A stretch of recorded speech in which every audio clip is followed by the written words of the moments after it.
Assalamualaikum warahmatullahi wabarakatuh.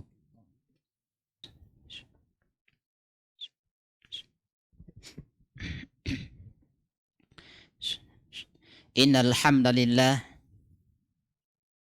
nahmaduhu ta'ala wa nasta'inuhu wa nastaghfiruh wa na'udzu billahi min syururi anfusina wa sayyiati a'malina may yahdihillahu fala mudilla lahu wa may yudlilhu fala hadiyalah. Asyhadu an la ilaha illallah wahdahu la syarika lah wa asyhadu anna Muhammadan abduhu wa rasuluh. Faqad qala Allah Ta'ala fi kitabihil karim, ya ayyuhalladzina amanu taqullaha haqqa tuqatih wa la tamutunna illa wa antum muslimun.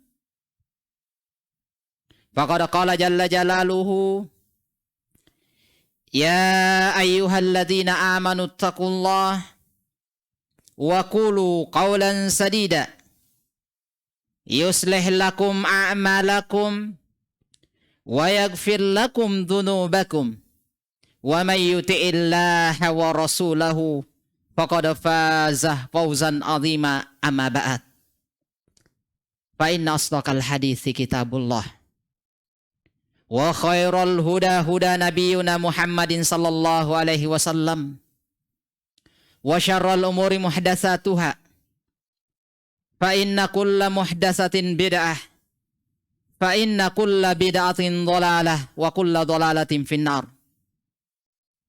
Jamaah salat Jumat yang insyaallah taala dimuliakan dan dirahmati oleh Allah Subhanahu wa taala. Alhamdulillah bi ni'matillahil ladzi tatimmus shalihat. Dengan nikmat demi nikmat, anugerah demi anugerah dari Allah Subhanahu wa taala, maka alangkah banyaknya kebaikan, maka alangkah banyaknya amalan-amalan kebaikan bisa kita laksanakan. Maka setentunya mari kita memperbanyak, mari kita untuk senantiasa bersyukur kepada Allah Subhanahu wa taala.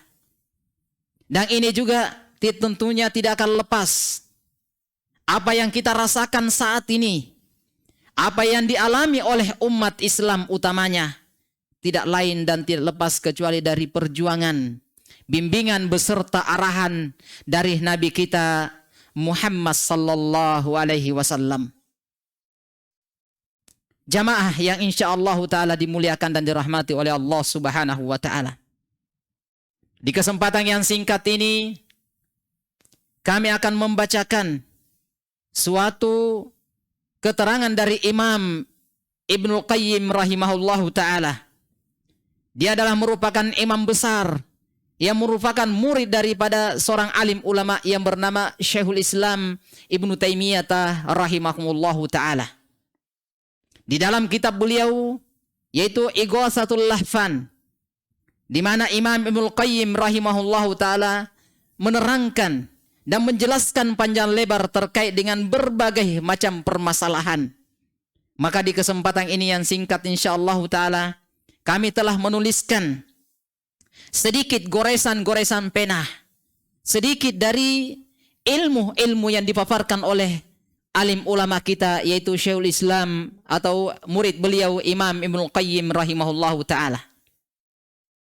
Di mana di kesempatan ini kita ingin melihat, kita ingin mengenali apakah diri kita ini jamaah dalam kondisi sehat atau dalam kondisi sakit. Karena terkadang dalam kondisi kita saksikan, kita lihat diri kita dalam kondisi ya perasaan sehat-sehat. Tetapi bagaimana menurut timbangan syariat? Apakah kita sehat atau sakit? Dan ingat jamaah yang dimuliakan dan dirahmati oleh Allah Subhanahu wa taala. Mana yang lebih parah? Penyakit hati atau penyakit badan. Coba antum perhatikan jamaah. Ketika datang ujian dari Allah Subhanahu wa taala adanya corona, maka semua aktivitas dibatasi. Dan itu ujung-ujungnya apa jamaah? Adalah kematian. Dengan adanya kematian selesai masalah. Tetapi jamaah ingat, ketika penyakit hati yang menggerogoti kita, yang menimpa kita, bukan semata-mata kematian. Dia tidak menimbulkan kematian, tapi bisa menyebabkan kematian. Dan dia bisa menyebabkan penyakit lebih parah dari itu. Dari kematian jamaah. Maka oleh karena itu jamaah yang dimuliakan oleh Allah Subhanahu wa ta'ala, Imam Ibnu Qayyim beliau menyebutkan, dari keterangan-keterangan beliau yang kami ringkaskan dan tuliskan, beliau menyebutkan beberapa poin untuk mendeteksi, untuk melihat apakah hati kita ini, diri kita ini dalam kondisi sehat atau dalam kondisi berpenyakit. Apa kata beliau yang pertama? Beliau mengatakan, qala Imam Ibnu Qayyim rahimahullahu ta'ala, beliau mengatakan, alla yafturu ala dzikrillahi subhanahu wa ta'ala. Beliau mengatakan, lihat pada diri kita jamaah. Apakah kita ini semangat, punya himmah yang kuat, semangat untuk berzikir kepada Allah Subhanahu wa ta'ala atau tidak? Kalau kita lemah dalam zikir jamaah, kita kurang mengingat Allah Subhanahu wa ta'ala, kita lebih banyak mengingat manusia, maka inilah kata Imam Ibnu Qayyim rahimahullahu ta'ala, diri kita ini sudah sakit. Sekarang kita lihat jamaah, dalam satu hari berapa kali kita ingat Allah Subhanahu wa ta'ala? Dalam satu hari berapa kali kita bertasbih subhanallah? Berapa kali kita bertakbir Allahu Akbar? Dalam satu hari berapa kali kita beristighfar astaghfirullah? Berapa kali jamaah? Lebih banyak perkara dunianya kita urus. Berarti ini jamaah, diri kita dalam kondisi sakit, butuh diobati jamaah. Maka jamaah yang dimuliakan dan dirahmati oleh Allah Subhanahu wa ta'ala, Imam, seorang alim ulama, Sufyan Ats-Tsauri, beliau mengatakan, ma yadhkuru dzikrillah yatma'inna qalbuh, wa ma yadhkuru wa ma yakthuru dzikran nas lam yatma'inna qalb. Perhatikan kata beliau. Beliau mengatakan bahwasanya, Sufyan Ats-Tsauri mengatakan, siapa yang banyak berzikir mengingat kepada Allah Subhanahu wa ta'ala, maka hatinya akan tenang. Tetapi sebaliknya jamaah, ketika kita lebih banyak menyebutkan mengingat dunia, mengingat manusia, maka hatinya tidak akan tenang. Coba lihat jamaah. Coba kita bandingkan. Apakah benar ucapan para ulama? Kalau itu benar, maka obati diri kita jamaah dengan berbanyak berzikir kepada Allah Subhanahu wa ta'ala. Itu yang pertama. Kemudian yang kedua kata beliau adalah wa alla yan'asa illa ilallah. Kata beliau, jangan pernah merasa nyaman kecuali kepada Allah Subhanahu wa ta'ala. Jangan pernah merasa nyaman kecuali hanya kepada Allah Subhanahu wa ta'ala. Atau merasa nyaman dengan orang-orang yang mengarahkan kita, membimbing kita untuk ke jalan Allah Subhanahu wa ta'ala. Baru kita merasa nyaman, merasa tenang. Kapan tidak seperti ini jamaah? Maka hati kita berpenyakit. Kita tidak nyaman kepada Allah Subhanahu wa ta'ala. Ketika dibukakan majelis ta'lim, apakah kita senang ikut majelis ta'lim atau kita gelisah? Berarti hati kita penyakit jamaah. Apakah senang? Kita ini senang membaca Al-Quran atau tidak? Kalau tidak, hati kita berpenyakit jamaah. Butuh segera diobati. sebelum terkena penyakit kronis jamaah. Maka jamaah yang dimuliakan dan dirahmati oleh Allah Subhanahu wa taala. Ini kata beliau adalah jangan pernah merasa nyaman, merasa tenang kecuali kepada Allah Subhanahu wa taala. Ketika kita merasa tenang, merasa nyaman dengan dunia, tapi kepada Allah Subhanahu wa taala tidak, hati kita ada penyakit jamaah. Butuh segera diobati. Ini jamaah yang dimuliakan oleh Allah Subhanahu wa taala. Yang ketiga, kata beliau adalah yahzan wa yabki idza fatathul waqt. Idza fatathu adzikru ilallah wal ibadah. Subhanallah jamaah. Ini juga penyakit yang banyak menimpa kita. Kita semuanya jamaah, termasuk saya. Apa kata Syekh atau Imam Ibnu Qayyim rahimahullahu taala? Adalah hendaknya engkau merasa sedih, bahkan engkau menangis di saat luput dari kamu ibadah-ibadah yang besar. Artinya jamaah, kita harus punya rutinitas di atas ibadah. Harus punya rutinitas. Ini kata beliau jamaah yang dimuliakan oleh Allah Subhanahu wa taala. Sedih terasa di diri kita ketika ketinggalan sholat sunnah sebelum duhur, sholat sunnah setelah duhur, sholat sunnah sebelum asar. Kita akan merasa sedih, merasa gelisah. Apalagi menunda-nunda sholat wajib. Kita gelisah. Maka itu hati yang sehat. Tetapi kalau kita senangnya jamaah, kita lebih senang dengan HP kita. Kita lebih senang dengan dunianya kita. Dibandingkan tak kala datang panggilan Allah. Allahu Akbar, Allahu Akbar. Ayo pergi sholat. Sebentar berarti ada masalah jamaah. Berarti segera untuk diobati. Maka jamaah yang dimuliakan dan dirahmati oleh Allah Subhanahu wa taala. Para ulama mencontohkan di antara contoh-contoh yang dicontohkan oleh para ulama adalah perasaan kita. Bagaimana rasa sedihnya ketika seseorang melakukan transaksi, tinggal nunggu 10 menit lagi akan diadakan transaksi yang memiliki keuntungan 1M satu kali transaksi. Tiba-tiba nunggu 5 menit dibatalkan transaksi. Rugi jamaah. Apa yang terjadi? Alangkah sedihnya kita. Maka begitulah jamaah. Ketika luput satu kebaikan, kita tertinggal dari sholat sunnah saja, tidak usah dalam sholat wajib. Sholat sunnah sebelum subuh, kita ketiduran jamaah. Kata Rasulullah SAW, khairum minad dunya wa ma fiha. Lebih baik daripada dunia beserta isinya. Ternyata luput jamaah. Apa yang harus kita lakukan? Kita harus sedih. Kita tertinggal dzikir kepada Allah karena adanya yang kita sampai lalai di dalamnya. Sedih jamaah. Itulah hati yang sehat. Tetapi ketika luput kebaikan-kebaikan, dia tertinggal dari kebaikan, tetapi perasaan merasa nyaman, hati yang sakit, segera untuk diobati jamaah. Yang keempat jamaah yang dimuliakan, atau sebelumnya ada keterangan dari Sa'id ibnu Musayyab.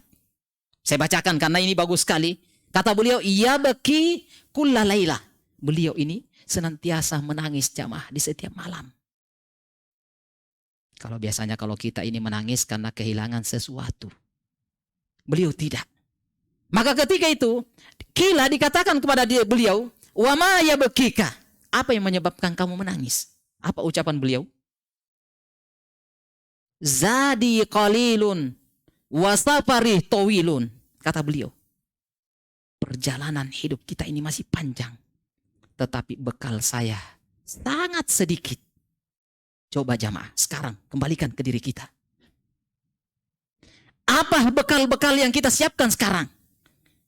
Kita akan melanjutkan perjalanan ke negeri akhirat.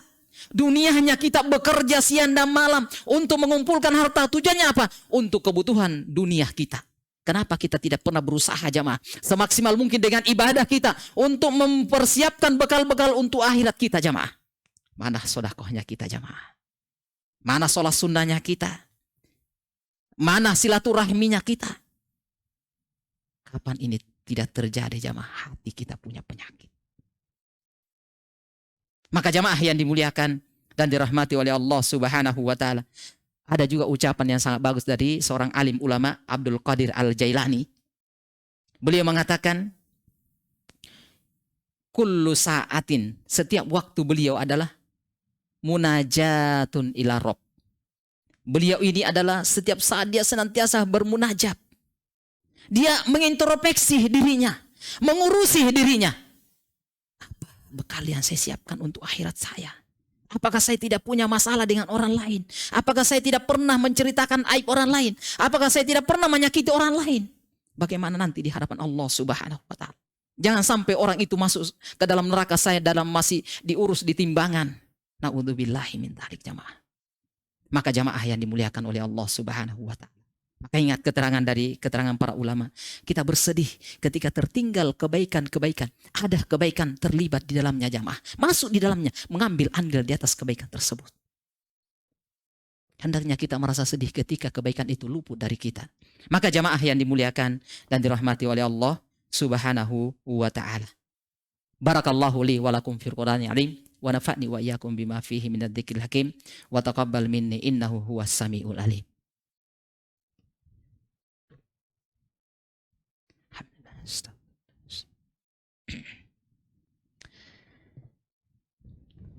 Alhamdulillah hamdan katsiran thayyiban mubarakan fi kama yuhibbu rabbuna wa yardah. Asyhadu an la ilaha illallah wahdahu la syarikalah wa asyhadu anna Muhammadan abduhu wa rasuluh sallallahu alaihi wasallam tasliman mazid amma ba'd. Jamaah salat Jumat yang dimuliakan dan dirahmati oleh Allah Subhanahu wa taala. Dari apa yang kita dengarkan di khutbah yang pertama, maka kembalikan ke diri kita jamaah. Tidak usah urus orang lain. Kembalikan ke diri kita, apakah saya ini sehat atau saya sakit. Kemudian saya sebutkan sedikit lagi insya Allah. Adalah ketika kita beramal jamaah. Kita sholat, kita beribadah, kita melakukan apa saja dari bentuknya kebaikan. Maka la yuridu illa ridallah. Jangan pernah berharap, jangan pernah mengharapkan ridho manusia. Semata-mata kita berbuat karena ingin mengharapkan ridho Allah Subhanahu wa ta'ala. Kalau ridho manusia kita harapkan jamaah, kita inginkan ridho manusia, maka kita akan gila. Oleh karena itu Imam Syafi'i rahimahullahu ta'ala mengatakan, ridhon nasi goyatun la tudrak. Kalau kita mencari ridho manusia, maka itu adalah sesuatu yang mustahil kita bisa dapatkan. Maka jamaah kami ingatkan, ketika kita beramal, kita berbuat, kita mengharapkan ridho dari manusia, ada penyakit pada hatinya. Dia mendapatkan pujian atau sanjungan, dia beribadah, dia beramal hanya untuk Allah. Itulah hati yang selamat, hati yang sehat. Maka perhatikan jamaah. Berusaha semaksimal mungkin kita ikhlaskan apapun yang kita lakukan. Bukan karena dilihat banyaknya atau dilihat dari sedikitnya, tetapi yang diharapkan atau yang diinginkan adalah hati yang ikhlas, ridho Allah Subhanahu wa ta'ala. Yang terakhir jamaah,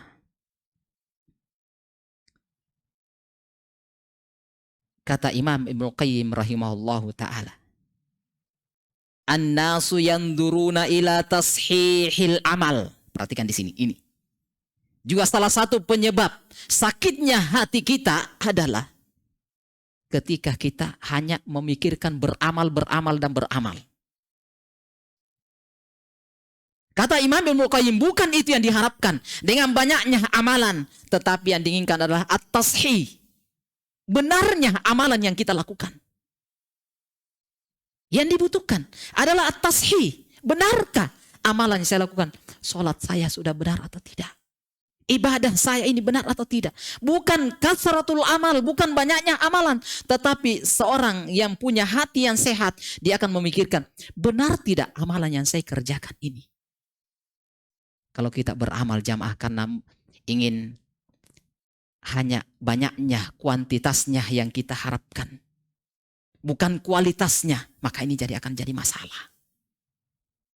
Oleh karena itu Imam Ibnu Qayyim menasihatkan kepada kita, dan ini masih banyak jamaah, dari hal-hal yang bisa kita lihat pada diri kita. Kita perhatikan ke diri kita, apakah seperti ini kondisi kita atau tidak. Saya ini hanya mengejar banyaknya amalan, tetapi saya tidak pernah melihat bagaimana amalan saya itu benar sesuai dengan apa yang diajarkan oleh Nabi kita Muhammad sallallahu alaihi wasallam. Kita sudah tahu bahwasanya syarat diterimanya suatu amalan bukan karena banyaknya, tetapi al-ikhlas wal mutaba' adalah karena ikhlas, ridho Allah Subhanahu wa taala. Yang kedua karena mutaba'ah, mencontoh. Adakah contohnya? Kalau tidak, tinggalkan jamaah. Saya kira itu sedikit dari jamaah yang dimuliakan oleh Allah Subhanahu wa taala. Mudah-mudahan Allah Subhanahu wa taala mengarahkan kita, membimbing kita, dan mudah-mudahan Allah memberikan hidayah kepada kita semuanya. Di suatu saat insyaallah mudah-mudahan diberikan kesempatan oleh Allah untuk kita lanjutkan dari penyakit-penyakit ini. Mudah-mudahan dengan ini bisa kita akan melihat pada diri kita ternyata sakit. Maka dengan sakitnya kita akan berusaha menghilangkan penyakit tersebut. Jangan sekedar yang kita lihat adalah di pada diri kita ada sakit, ada luka, baru kita obati. Tetapi yang terparah adalah luka pada hati kita, jamaah. Saya kira itu, mari kita berdoa dan memohon serta meminta kepada Allah Subhanahu wa taala. Mudah-mudahan dengan ini senantiasa menjaga kita, memperbaiki hati kita yang sakit untuk menjadi hati yang as-salimah, hati biqalbin salim, dengan hati yang selamat. Innallaha wa malaikatahu yusholluna 'alan nabi. Ya ayyuhalladzina amanu shallu 'alaihi wa sallimu taslima. Rabbana la tuzigh qulubana ba'da idh hadaitana wa hab lana min ladunka rahmah innaka antal wahhab. Rabbighfir wal ikhwanina alladziina sabaquna bil iman wa la taj'al fi qulubina ghillan lil ladziina amanu rabbana innaka ra'ufur rahim. Ya muqallibal qulub tsabbit qalbi ala dini, ya musarrifal qulub sarrif qulubana ala ta'ah. Rabbighfir wa liwalidayna warhamhuma kama rabbayani shaghira. Rabbana atina fid dunya hasanah wa fil akhirati hasanah wa qina adzabannar. Subhanaka rabbil izzati amma yasifun wa salamu alal mursalin walhamdulillahi rabbil alamin.